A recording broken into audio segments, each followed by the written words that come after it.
A break in the weather for Houston this morning, but the floodwaters far from receding. I thought I was going to die. I felt like this was the last day I was going to live. Evacuations and rescues have expanded east. Flash flood emergencies and heavy rain is falling. Let's step up for Houston the way they did for us. Challenge accepted, and we're asking for your pledge to help all of those donations go even farther. This is Morning Rush. But we begin with some breaking news. DeKalb County Police investigating a triple homicide in Lithonia. 3 people found shot to death. Christy Etheridge joins us live from the scene. Christy, bring us up to date here.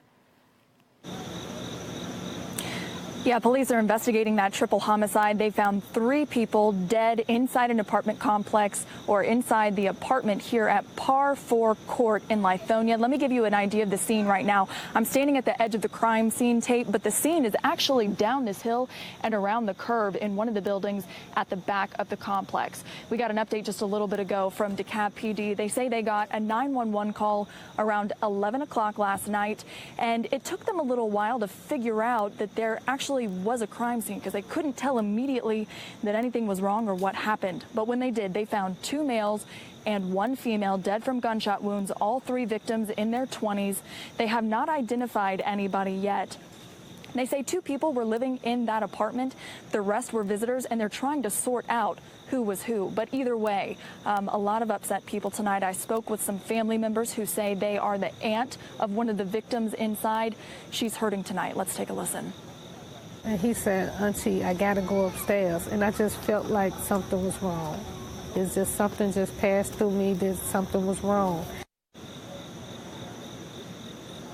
She said she had been with her nephew earlier in the day. They had gone to the grocery store. He was smiling, and now she can't believe that he is gone forever. Again, police are not confirming that man's name or identity, so we're going to hold off and not say that until they've made sure the next of kin is notified and they can confirm that for us. But we do know right now there are police dogs on scene searching for a possible suspect and potentially looking for a suspect vehicle as well. Sheba. All right, Christy Etheridge, and 3 of the victims believed to be in their 20s. As soon as Christy gathers more information, we will bring you those updates throughout the morning. Chesley? Sheba, appreciate that. Another big story that we're following this morning is over in Texas, how Southeast Texas continues to get slammed by Harvey. Right now, developing story out of Port Arthur, Texas. You can see it east of Houston. You can see that water coming in to the shelter right there. It's right underneath the door there. They had a flash flood emergency declared there where hundreds of evacuees were already inside. Law enforcement says they could not get the county resources into Port Arthur because of the flooding water surrounding that area. We are learning some good news this morning that those that were inside the shelter have been moved to nearby Lamar State College, which is some good news there, but that has been developing this morning. So the floodwaters continue to rise in southeastern Texas, even though the storm is starting to push a little bit further off to the north. As far as our forecast goes for this morning, folks, we are looking at rain coming into our area as well. This morning we'll start to see the clouds first of all, and then we'll start to see some showers begin to develop. I think they really won't get in here until after, or at least closer to 11 or noon today, but already starting to see some of the echoes at least pop up on the radar there. I haven't seen any reports of it reaching the ground, but maybe a dot or 2 on your windshield as you're traveling in from the south, heading into the city, coming into work. That rain is coming down in southern parts of Alabama and into the central and southern portions of our state. Again, a lot of that will spread up to the north today, so we will get in on some of this rain. Harvey has made a second landfall, at least here in the United States. You can see it moving further into Louisiana, made a landfall this morning near Cameron, Louisiana, and will continue to push to the north. But the heavy rain is still on the backside of this, so across the border into Texas, near Beaumont over there toward Port Arthur. There's very heavy rain still coming down. The Houston area finally starting to clear out just a little bit, but the waters will continue to rise, folks, reach a point where they'll level off and then begin to subside. So we'll be hearing about that flooding well into next week. Temperatures right now running in the 60s east side of town. You got 69 degrees in Duluth, 68 right now in Athens, 72 degrees right now in Atlanta, 71 degrees over toward Peachtree City. I think we're going to remain in the 70s throughout the day thanks to the cloud cover and the potential for rain. 75 degrees by noon, 78 for your high. Time now for a check on the traffic. In for Crash Clark is Deidre Johnson. Thanks, Chesley. We still have some trouble out there in 3 spots. Going to first take you to 285, where the first accident's going to be. This one actually happened a little while ago, but it's still on the side. Still seeing some flashing lights. Again, this is accident I-285 westbound, ramp to I-75. This accident is on the shoulder. It's right there close to the airport. Then another accident we were following earlier. This one's going to be I-75. This one's southbound past Cumberland Boulevard. It's on the shoulder as well. This is a live shot. You can still see the cars on the side of the road. At least it's not causing any delays. This one just happened in Snellville. It's a stalled tractor trailer on Georgia 124 approaching US 78. Your left lane is blocked, and you will see that tractor trailer on the side there. Now looking for the east side in I-20 and I-285 in DeKalb County for your travel trip times. Looking at 20 westbound going 47 miles per hour, you are condition yellow, and then 285 northbound, at least you are 53 miles per hour that you're going and condition green. Sheba, we just turned to condition yellow. Sheba, back to you. All right, Deidre, thank you. It is 6:35 right now on a Wednesday morning. The images coming out of Texas are heartbreaking. They show the emotional impact of Hurricane Harvey, and we are beginning to see the long-lasting effects. FEMA says at least 450,000 Texans will need disaster assistance relief. That is 6 times the number of people that can fit in the Georgia Dome. Wind damage claims could climb as high as $6 billion. Flooding claims will be even more. And as of Monday, Harris County, Texas, that is home to Houston, has been inundated with 732 billion gallons of water. That's enough to fill 1 million Olympic-sized swimming pools. But the most astounding number comes from WeatherBell, a weather analytics company. It is predicting that Harvey will dump 25 trillion gallons of rain on Texas by the time it leaves. We got a dire situation playing out. We just showed you there in Port Arthur, Texas, where they're getting pounded with that heavy rain. As Leah Elise DeRain explains, evacuees are wondering where can they go for safety since now that the shelters are even starting to flood out. We do have an update for you. We're here at the Port Arthur shelter that the Red Cross has opened at the Bob Bauer Civic Center, and we have some awful news. Check this out. There's actually water coming in the front of the building right here, flowing in from the parking lot, and they are taking on water very quickly. These several inches have come in within the last, say, 90 seconds. Look at this. They're trying to keep everyone from opening these doors to try to deter as much as possible, but definitely a tense situation. Officials are trying to come up with a game plan. They said that they are pulling down some bleachers in the area where all the cots are to try to get people up off the floor as much as possible. But as far as a long-term solution, they have not been able to come up with one just yet. This is literally just happening in the last couple of minutes. So they're in that assessment mode right now and making a game plan, and then they'll execute that as necessary. But again, trying to keep people away from these doors and put those bleachers down in the back to try to get as many people up as they find a solution.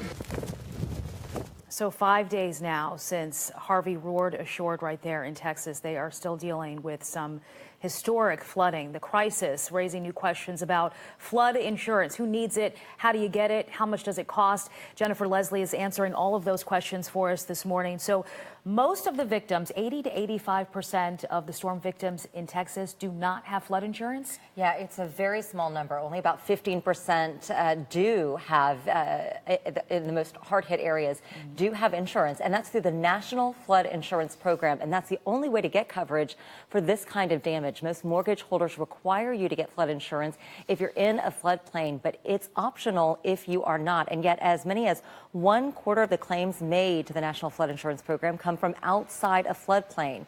What's more, many homeowners don't realize that flooding from Mother Nature is not covered by your homeowner's policy. And that's a lesson many of us learned during the devastating floods of 2009, when communities like Austell and Powder Springs in Cobb County were hit hard. If a pipe bursts inside your house, that's very different than rising waters or like what we're seeing in Texas, water coming down the street. Those kind of water damage, flooding, that is not covered under your standard homeowner's policy.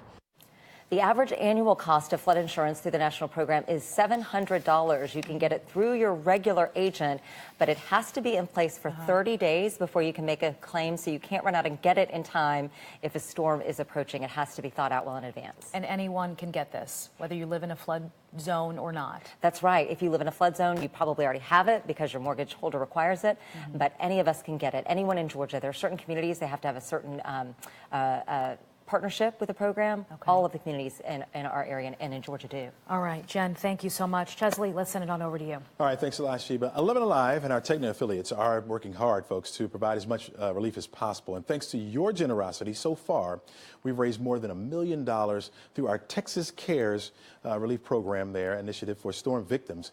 But let's face it, so much more is needed. Jennifer Bellamy is talking to a Red Cross representative right now on how we can get more involved. Hey, Jennifer.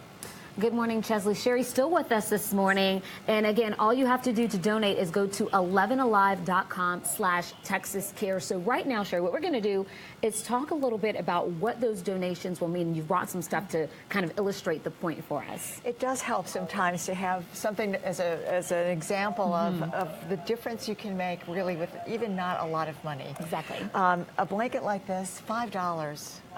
You know, we've seen these people coming in right out of the water. Yes. We can wrap this around someone's arm, give them a kit with all the essentials we take for granted every single morning: toothbrush, toothpaste, comb, anything you need for that. That's and a the hot comfort meal. kit we mentioned That earlier is in the the comfort newscast, kit. too. And for like $17.50, we'll cover that. You know, $88.50 would do that for a family of 3 with all the meals for the day and snacks. And so, you know, $5 for a blanket. I mean, every little bit helps. Yeah, and you've been a part of response teams in the past, so you know what it's like in these shelters. Describe why these little things are so important for these families. Yeah, a shelter becomes a home away from home, and we clearly, people don't have homes to go back to, at least not for quite a while. So a shelter is where you live, and you know, you need a place to sleep, you want to count on meals, so you know, those are provided. Great. We're going to keep this conversation going on Facebook Live in just a moment. Again, that's 11alive.com/TexasCares. Sheba, we're going to send things back to you. It's great to see that visual where all of our money is going. Thank you, Jen. A local project delayed for... All right, everybody, Jennifer Bellamy here. We are getting ready to have a Facebook Live for you. And Sherry Nicholson joining us from Red Cross Georgia's chapter. And we've been talking all morning long about the importance of these donations. Again, it's 11alive.com/TexasCares. Your donations going directly to the relief effort. That's right. Through the American Red Cross, who is always there responding when we have situations like these, when we're in seeing such a dire need. Absolutely. We have been working across the country around the clock, trying to get everything we can to the scene of destruction and need. And people can certainly help do that. You might not be able to travel to go and help, but with a donation, you can. It's like being there, because things like our blankets, our comfort kits, which are all the essentials people take for granted every single morning: toothpaste, comb. I mean, to think that you don't even have that. There's even a washcloth in there. There is a washcloth, shampoo, soap. I mean, it's just phenomenal when you look at the pictures and think a few days ago, they were like us. Families heading off to work, school, and now there is no normal.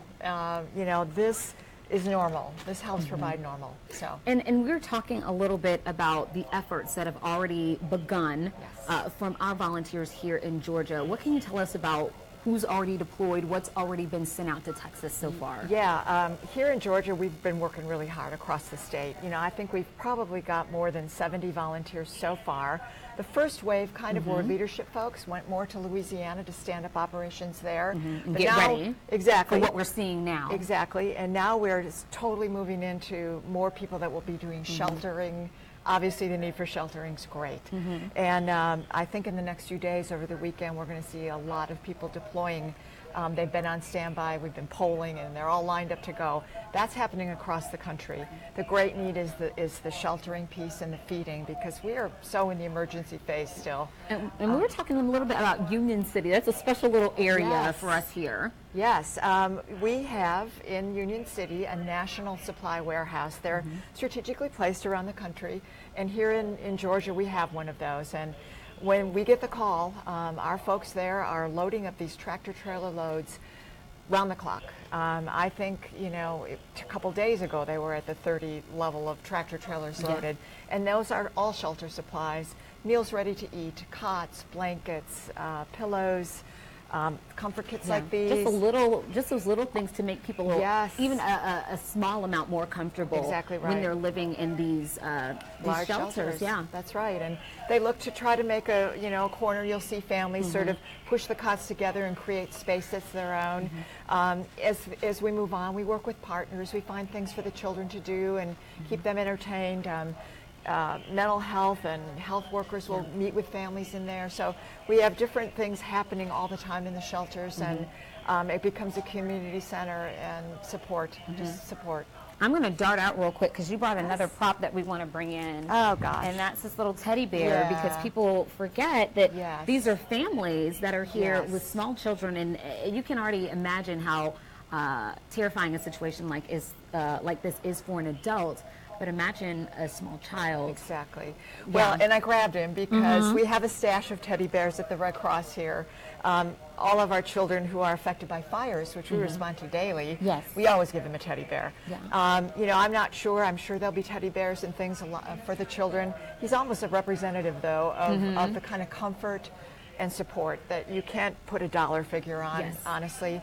We're making sure that volunteers are there to give that hug when it's needed, to help people think through next steps.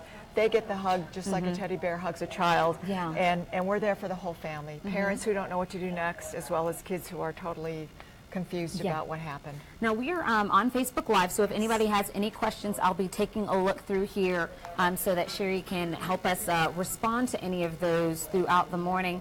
But this is just really such an important time, and again, the website is 11alive.com/Texas Cares. You can also donate through our app as well. If you're watching on our app or just scrolling through the news, there's a location for you to link you to how you can donate there as well. And these are just really so important. And we always say that no amount is too small because it all adds up to helping folks out here in Texas and Louisiana and these areas hit by Harvey. Exactly right. The need is great. I mean, we can see it, and it's not going away anytime soon. This is an unprecedented disaster. The Red Cross will be there for months, years. We don't leave. We stay until we can't do anymore. And that's a good point. It's not just now. This will continue as folks don't have homes to go back to, don't have cars any longer. Their job might be gone. So this is going to be a continuing effort to help these families get back on their feet. And there's phases in the operation. I mean, we're in that immediate emergency phase where everything's a life-sustaining thing, right? Then we can kind of move into, the health support, mental health support. What are you doing? What do we need to help you through that next phase? There's cleanup supplies that come into play at that point. There may be some efforts happening. Our emergency response vehicles, we just sent the one from Atlanta last night. Those people comb through the neighborhoods and they're giving out food and all of that. And then we partner. I mean, no organization can do this by themselves. Exactly. I mean, this is so big. It takes all of us working together. So we're there in the community. We're partnering with the key other agencies that can also provide relief, and we're figuring out together how can we work together to continue to help people get back. And we were talking a little bit before we started with the shows about volunteers. Yes. And we don't want to send anybody into these areas who have not been properly trained. That's right. But if this is, maybe touching your heart and you want to learn what you can do to be trained so that anytime there is a situation, whether it's in Texas or here in Atlanta, there's a process that folks can get involved with so that they can be able to respond when we have situations like this. Exactly right. At the Red Cross, we really have like probably 50 different functional areas that are needed to do a relief operation, right? So it requires training. People develop expertise in certain areas, and so we provide training. Our volunteers are trained when they go, and that takes a little bit of time. Right now, we're very busy, training, cross-training, getting our force out there. There may be an opportunity coming up. We've had so many offers to help, and we know how much people want to help. So we're looking at possibly a way to do that. But in the meantime, the best thing you can do is to go to the website, redcross.org, fill out the application, get into the system. We're going to training. Exactly, and figure out the training piece with us, and who knows? I mean, there may be an opportunity still for this disaster, but hurricane season goes till November. If not this one, there's going to be maybe other opportunities where you can go. And we need them all year long. I mean, here in Metro Atlanta, we're doing fires every single night, as you know. But the big disasters that happen tornadoes, hurricanes, whatever. Lots of opportunities coming up, and the first step is getting that application in there and getting that training. So when we're going back to Hurricane Harvey, we're talking a little bit about some of the things that people need. As we're watching the video and we're seeing these images, people are leaving their house with nothing but themselves, their children. That's right. And maybe a pet, maybe if they're fortunate, a small bag of items to take with them, maybe a cell phone. But some people don't even have those things. It just happens so quickly and they're unprepared. And so what are these immediate needs as folks are getting into some of these shelters and maybe staying with friends or family if they're able? What are some of the immediate needs that y'all are able to help them with? Well, you know, the immediate need is, of course, that feeling of safety. You need a safe, dry place out of the elements that you can sleep. And you know, so many of the notes that we see from parents about why they came to our shelters, it was for their kids. That's the really heartwarming thing. They had to leave quickly and make the decision, I'm not going to ride this out. My kids are too important. And in they go. So they're looking for safety. They're looking for a place to sleep. Food. I mean, obviously the immediate life essentials, right? And then they're dazed. They don't know what to do next. And that's what our counselors are so good at. Caseworkers sit down, they meet with families eventually, and as we move into that next phase and say, okay, tell me your family situation. Where are you? What do you think you're going to need? And, you know, let us help you figure out how to put pieces together. So they don't know they're traumatized. They're going to maybe need some emotional support. And that counseling is something we offer as well. Mental health, truly a huge part of our relief operation. Nursing, you know, the little things from I got a cut, or I left my prescriptions behind. Exactly, that's something that you're just trying to or my maintain insulin, your life, and you know, our nurses can work with doctors, whatever, to refill prescriptions, to say, boy, that's not sounding good. Let's see what we can do to help you be seen by a doctor, or just coordinate some of those health aspects, right? Then you want to clean up. Say you finally can get back in and the water recedes. What do? You don't have a mop, a broom, a bottle of bleach, which we're going to need some bleach, right? We provide supplies like that and comb through the neighborhoods, giving you snacks and meals as you're doing the cleanup because you haven't had a hot meal in a long time, and all of those things. And then the next phase is, wow, you know, my job. Maybe I lost my tools and I need them for my livelihood. I mean, we help you think through what can we do to bridge the gap and get you back on your feet. So many different pieces. You're talking about the medication, and that's something that, you know, we may not think about. We think about, you know, people having a cot to sleep on, a blanket, food, and maybe some hygiene, but we don't even think about that. We don't think about how these people will move forward after the water recedes, and that's a big undertaking as well. We've been talking about these donations. All you have to do is log on to 11alive.com/TexasCares. As we've been saying, any amount is helpful, and these are tax deductible as well. Right. That's correct. That's right. It's a Red Cross donation. Is there anything else people should know about these donations and how they work? And we've been saying that they go directly to those who are impacted by Hurricane Harvey right now. Well, I would just say that the Red Cross works really, really hard to be good stewards of any money entrusted to us, right? So 91 cents of every dollar completely goes to the humanitarian service we're providing, in this case, Hurricane Harvey. Of course, we have to put gas in our vehicles and make sure we have a warehouse space to put our supplies. So there's a little bit of every dollar that goes to the management piece, what we need to do to function as an organization. But by and large, that's a pretty good track record. 91 cents out of every dollar, we're proud to say, goes immediately into relief. And that relief, you know, is partly how do we help you prepare? We've got a wonderful app system that walks you through every emergency possible and tells you where the shelters are.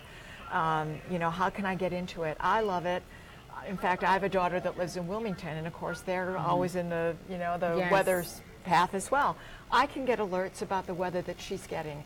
You, as someone in Atlanta, can get alerts for your family members in the Gulf and say, okay, this is happening. I need to be aware. I can share this information with them. So we've got that. We do the prepare piece, we do the respond piece, and we're there for the recover piece. We've been talking all morning. Is there anything else that you think folks at home should know that maybe just might push them over that edge to log on, to pick up their phone, to get on that app and make that donation? I would just say that, you know, we're all looking at these images. We can all relate. We have families. We have people we love. Probably some of us families right there in that area. You know, look at yourself and say, I personally can make a difference. It doesn't take that much money.